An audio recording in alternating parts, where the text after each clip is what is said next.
Hey guys, thanks for joining us here at Salty Ginger Talk. If you're a returning listener, it's great to have you back. If you're new to the channel, we're really glad you joined us and we hope you like what you hear.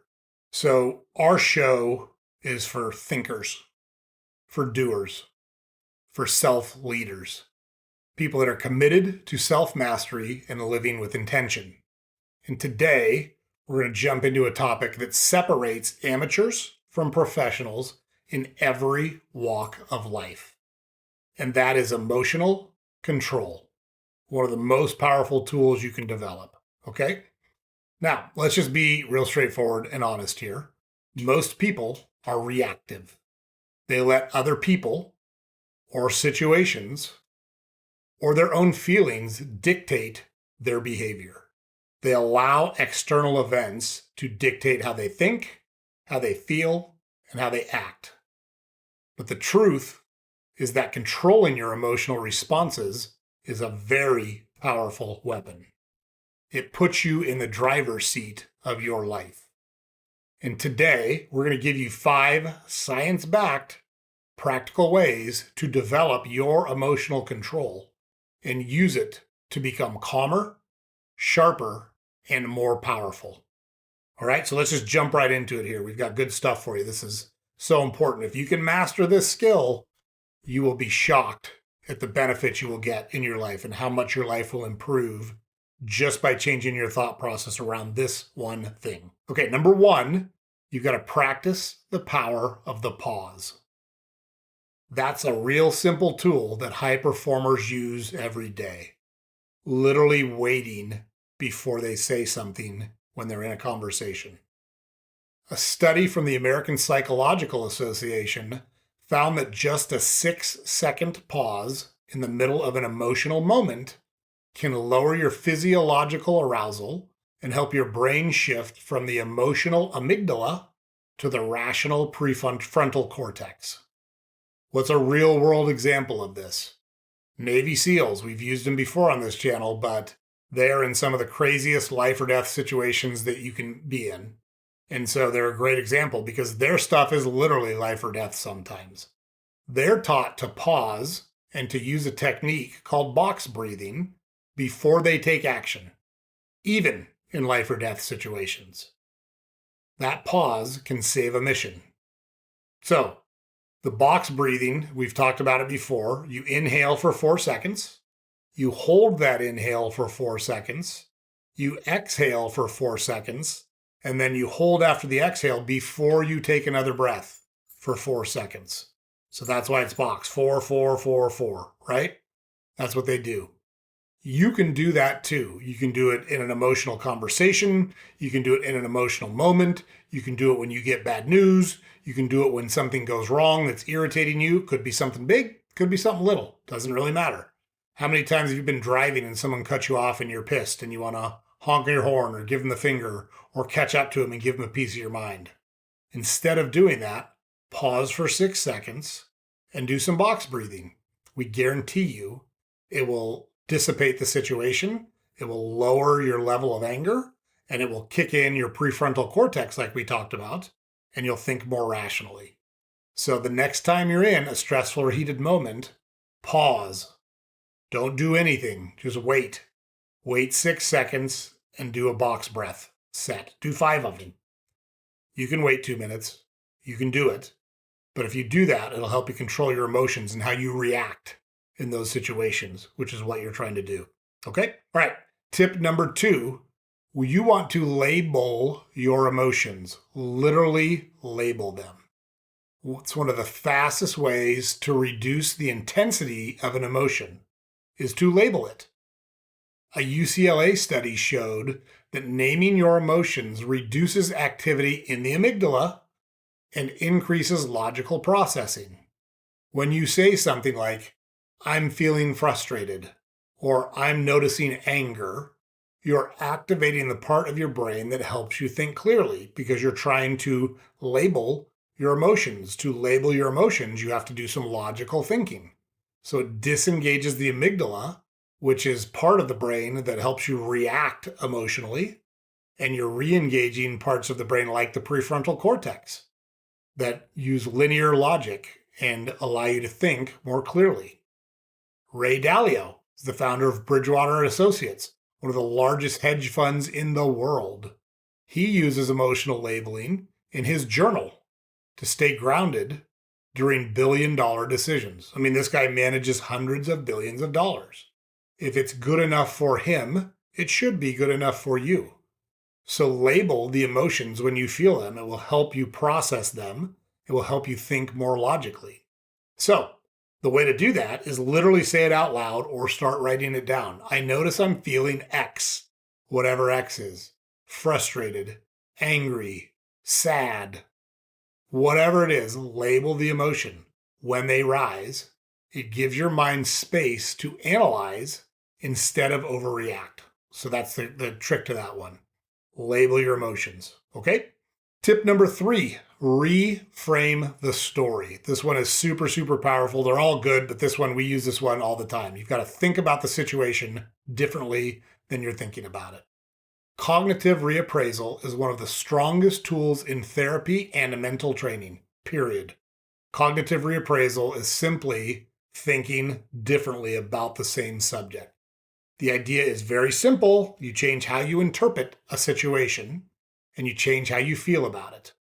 Psychologist James Gross found that people who regularly use reappraisal experience fewer negative emotions and more resilience.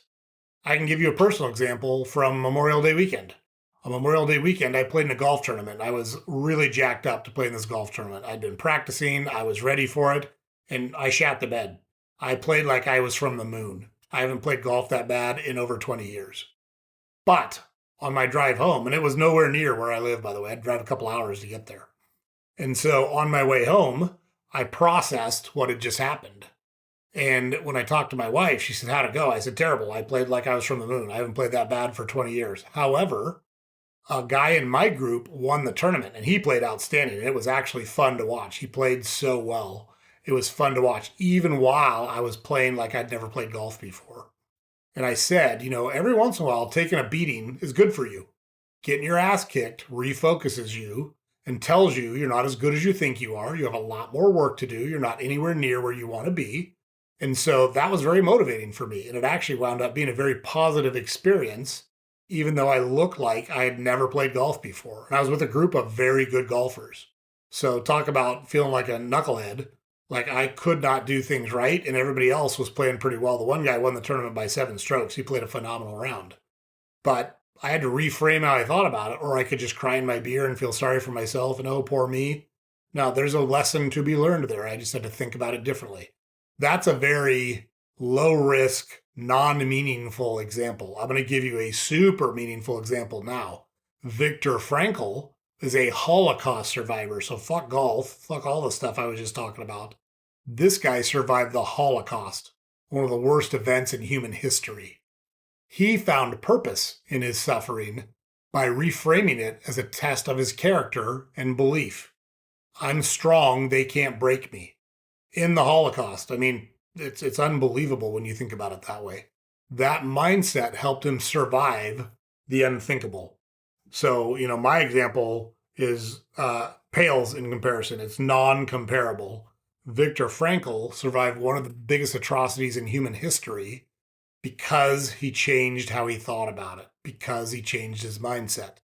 So what's your action item? How can you do that? When you're angry or upset or hurt, ask yourself, what else could this mean? Or how will I see this 5 years from now? Those simple questions can open the door to strength, can open the door to thinking differently, can open the door to cognitive reappraisal, which is what we're trying to do. We've got to think about situations differently to use them to our best advantage possible. Okay? Tip number 4, limit emotional contamination. Did you know that emotions are contagious? Researchers Hatfield and Rapson found that mirror neurons in our brains cause us to absorb the emotional states of people around us. It's called emotional contagion.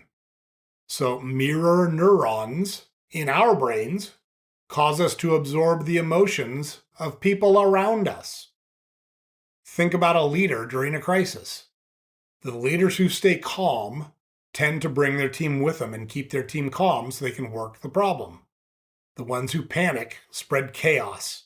Things generally don't go well when the leader panics. When the leader keeps their wits about them when the bullets start flying, they wind up with better outcomes than the leaders who panic when the bullets start flying. So what's your action item on this one? Audit your emotional environment. Audit the people you spend a lot of time with. Audit your work environment. Audit your personal setup. Who do you spend time with? What media do you consume? What websites do you visit? What social media platforms do you scroll? Find the ones that are creating negative energy and remove them. Remove the chronic negativity. Get it out of your life. If you go on Facebook or Instagram or TikTok or whatever, insert social media platform here, and it makes you anxious, it makes you jealous, it makes you feel bad about yourself, quit doing it. Protect your peace. Protect your mindset. Cut it out of your life. You can do that if you choose. You have to want to do it, but you can do it. Okay, tip number 5 is train through voluntary discomfort. Some bad things are going to happen to you. You can't stop that. Life is going to kick you in the teeth every once in a while. Welcome to life. That's just how it is. But if you want to control your emotions better, practice doing hard things and practice putting yourself in uncomfortable situations.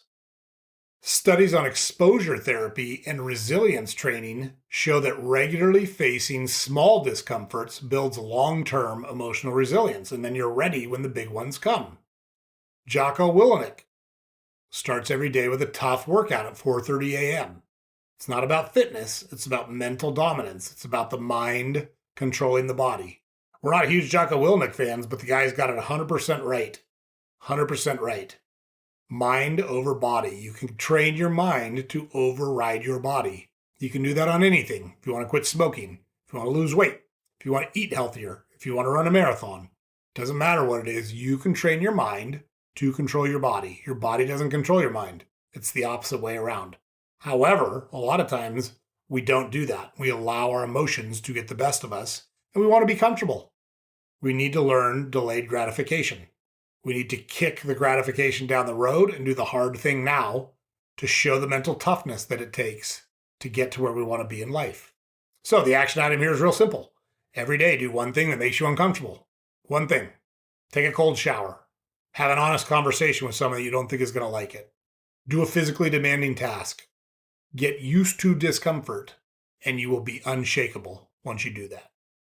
Okay, now, important to note, emotional control is not about being emotionless or not showing emotion. That's not the case. It's about being emotionally wise, emotionally smart, emotionally in control. So we can pause, we can label, we can reframe, we can protect our peace, and we can embrace discomfort. Those are all things we can do to train our brains to learn how to push through when things are tough. Those are things we can do to control our emotions. Just because something is harder for you than it is for the average person does not absolve you of the responsibility to tackle that challenge and control it. Like for me, I have a terrible temper. Like I'm super Irish and I have a terrible temper. That doesn't mean I can just go around insulting everybody and yelling at everybody and making people feel bad. I have a responsibility to myself to be the best person I can be, and to the people around me to treat them with respect and lift them up as a leader. That's my responsibility. Because it's harder for me to control my temper than most people doesn't mean I don't have to control it. That's unacceptable. That's an unacceptable thought process, and we've got to get rid of it. So these aren't 5 strategies that are just tips. They're daily disciplines that can turn you into someone who leads, not someone who reacts. You can integrate these things into your life. You can learn how to practice them, and they will make you a leader. They will stop you from following, and you will control your life and control your destiny. And you will be shocked at what inner peace and how good you feel when you do these things. Okay? So thanks for checking out the channel, guys. James puts it up over here every day. Head over to our website, saltygingertalk.com. All of our podcast episodes are available there. We've got links to all of our social media accounts there. And we publish a newsletter every weekday that you can subscribe to on our website. And please like, comment, share, subscribe to our podcast on whatever platform you consume it on. It's super helpful for us if you can do that. So if this episode helped you, share it with someone else who needs to hear it, because all of us need work on these things. I'm no different. I don't throw stones because I live in a glass house.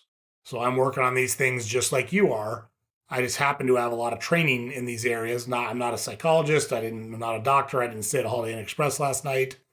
But I've been in a lot of high pressure situations in my life, and I've developed coping mechanisms to deal with high pressure and high stress situations and control my emotions while I'm in them, because it gives me the best chance to be successful. So stay sharp, stay in control, stay salty. We'll see you on the next episode.